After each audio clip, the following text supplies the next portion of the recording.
Thank you, Genevieve Davis, for helping me organize this event. Obviously, thank each and every one of you for coming here today. Obviously, this event would not have been as successful as it is if we didn't have this beautiful panel agreeing to come and speak, and also you coming and attending. I do have to say that perhaps I'm not the last speaker. Representative Taki Chain is in contact with me. He is driving from Quincy, and we are quite far away from Quincy, and he's lost. Really, because we came from the North Shore. You'll find his way.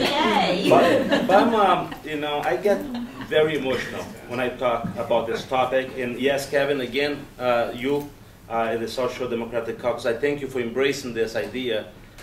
It's something that's dear to my heart. I became a citizen 12 years ago, and I never stopped fighting for those that do not have a voice. I earned my bachelor's degree in 2002 at the National Labor College in Silver Spring, Maryland. At that time, I was finishing my 8 years as a staff as a business agent for a union, SEIU, and I had the privilege of graduating cum laude and also being chosen the commencement speaker. My speech at that time was basically stating to the union leaders, because 99% of the students at that school were labor leaders, including the presidents of the FL-CIO, SEIU, all the presidents of the unions were there on the podium with me when I delivered my speech. And my speech was as simple as, I will say to you today. You may have many times under the same roof like we have here today, immigrants. And when I say immigrants, usually, obviously, are not defining their status. Undocumented immigrants and documented immigrants.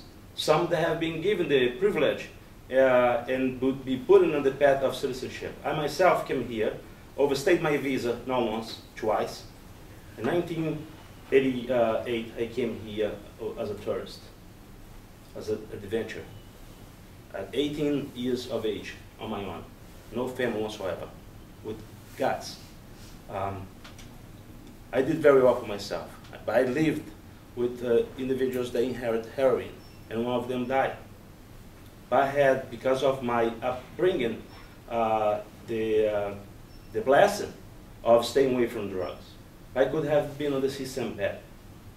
My father was very ill and was passing away, so I left the country. I could not come back until another 8 months. That's when I got my second visa. And I overstayed that one as well. I love this country. When I came the second time, I said, if I wanted to be someone, I'm going to go to school and learn English. And I did that. At that time, I also was able to pick up Spanish. So I'm fluent in Spanish and English. Obviously, Spanish was not in the school, was actually working with Spanish-speaking individuals from different countries in Central and South America. I'm very proud of everything that I did. But obviously, I could not have done it if I had not met the beautiful American lady that I married 20 years ago. It's going to be this November. And on the process, we went to Brazil and adopted 2 little immigrants. One of them today had his confirmation. I had to attend that event as well. So, just it's self-evident. I am a resident of the great town of Hingham, where our former chairman, Mike Traft, is here. And they embraced me 6 years ago to the committee, and I became the chair. And I became a chair to represent the Democratic voice as a whole, not one group, because there's a few Brazilians in Hingham, but I don't know many of them. So I'm involved with American organizations, Brazilian organization. I started a non-profit organization to try to help the Brazilians. And Antalicia, is the executive director of the Brazilian Immigrant Center, where I served on the board of directors many years ago. It's not an easy thing, because we are 100% volunteers. We only do whatever we can to help those with our limited ability. But I just wanted to say that I'm involved with different things. The fact that I'm a homeowner for 20 years, I own a home in Quincy for 15 years, moved to Hingham, I'm a homeowner in Hingham. I'm a public servant working for the state. I'm a manager of the state. And I did not get that job because I am a Brazilian or minority. I got because of my own merit, and I'm very proud of that. But what I wanted to say is that, unfortunately, there's many people out there that could have been on the same pathway that I am, but they are undocumented. They have not been given the privilege of becoming a legal resident of this Commonwealth. And that is why we organize this forum today, is to educate, in a way, each and every one of you about what it is to be an immigrant, the challenges that they go through, and what we perhaps can do to help make politicians, not only Republicans, conservatives, but we have plenty of Democrats, representatives, conservatives, that we have to change their mind.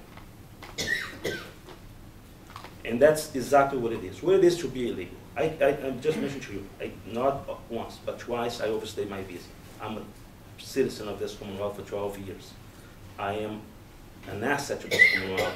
I have been doing plenty of philanthropy and volunteer work to help out not only one group, but all groups. And I think that's the idea. I just want you to take it away that each and every one of you, when you hear something negative about immigrants, if it is a radio show, if it is a newspaper, try to write a couple of lines, just say, that's not true. Thank you very much.